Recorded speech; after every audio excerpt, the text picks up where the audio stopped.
की जादुई छड़ी।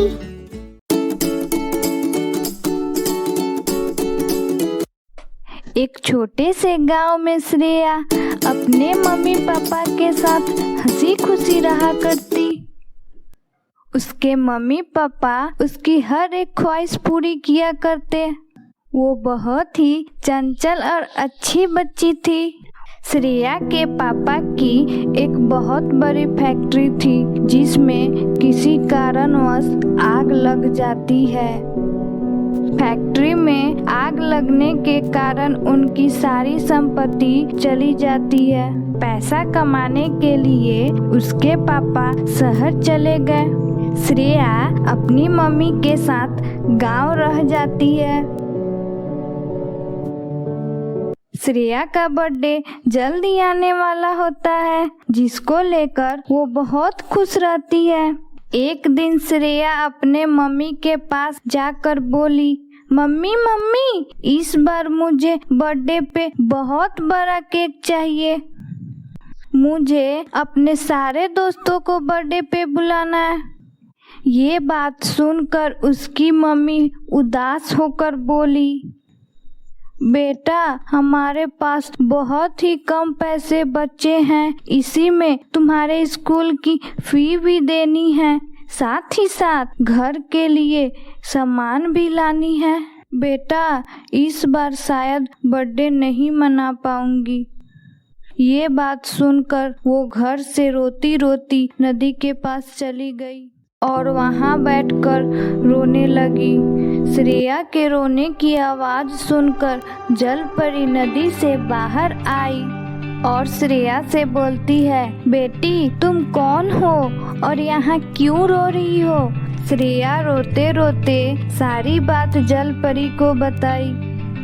ये बात सुनकर जलपरी मुस्कुराई और बोली, ये लो जादुई छड़ी, इससे तुम सिर्फ एक बार ही कुछ भी मांग सकती हो। जादुई छड़ी पाकर श्रेया खुशी खुशी अपने घर की तरफ चली और वो मन ही मन सोचते हुए बोली, मैं इससे बहुत बड़ा बर्थडे केक मांगूंगी। रास्ते में कुछ गरीब बच्चे रो रहे थे। श्रेया उन सब के पास जाकर पूछती है, तुम सब इतने जोर जोर से क्यों रो रहे हो? इस पर एक लड़का बोला, हम लोग 2-3 दिन से कुछ भी नहीं खाए और हमें बहुत भूख लगी है। कुछ सोचते हुए श्रेया बोली, मेरे पास एक जादुई छड़ी है जिसकी मदद से मैं तुम सब के लिए बहुत सारा खाना मंगा देती हूँ।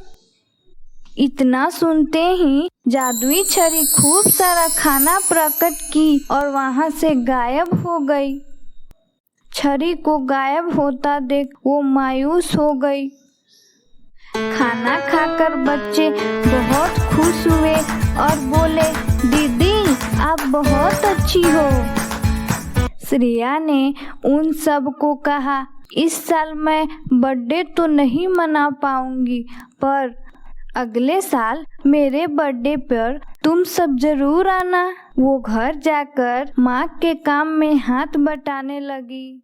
रात को सपने में जलपरी आई और बोली, बेटी तुम मेरी परीक्षा में पास हुई, तुम बहुत दयालु हो, इसलिए मैं तुम्हें बहुत सारा गिफ्ट देती हूँ। अगले सुबह श्रेया ने देखा उसका रूम गिफ्ट से भरा पड़ा था, जिसके अंदर नए नए कपड़े, सैंडल, खिलौने, मिठाइयाँ, बर्थडे केक होते हैं।